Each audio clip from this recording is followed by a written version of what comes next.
ইসমাইল, বয়স ৪ কিংবা ৫। অনাথ এ শিশুর আশ্রয় এখন মামির এই টং দোকানে।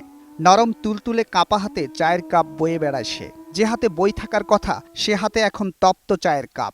সারাদিনে মামির দোকানে আসি আর চা দিয়ে তারপরে রাইতে যাই বাসায়।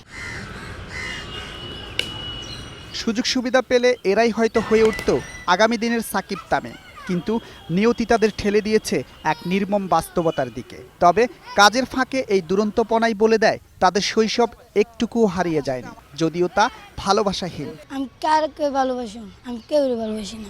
আমার তো স্বপ্ন নাই। পথই তাদের বাড়ি, পথই যেন ঘর। কেউ ডাকে টোকাই বা পথশিশু, আবার কেউ বা ছিন্নমূল। বাবা মায়ের ভালোবাসা বঞ্চিত ইসমাইলদের মতো অনেক শিশু অনাদরে অবহেলায় বেড়ে উঠছে ফুটপাতে কিংবা রেল স্টেশনে। সৎ মা আছে ঘরে, ভালোবাসে না, মারে খেদাই দিয়েছে। মা আর পোলাকে আদর করে, ওগুলো আমার দেখলে কষ্ট লাগে। এই যে সবারই বাপ মা আছে, সবারই অনেক কিছু কিনে দেয়, তখন মন খারাপ লাগে। বয়স আর শরীর কোনোটাই এই বোঝা বহন করার মতো নয়, কিন্তু তারপরেও ভালোবাসাহীন এইসব শিশুদের বইতে হয় এরকম অনেক কিছু। পুলিশে মারে, আনসারে মারে, জিআরপি মারে। বড় হইলে আমরা যে কষ্ট পাইছি এই কষ্ট দিতে ভয় করে।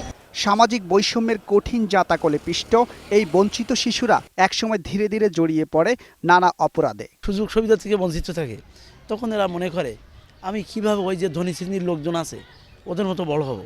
তখন ওরা সমাজে দেখা যায় ছিনতাই, রাজধানী এইসবগুলো জড়িয়ে পড়ে। আরমান, নাজমুল এবং রাশেদের মতো এই সুবিধাবঞ্চিত শিশুদের খোঁজখবর কেউ রাখে না।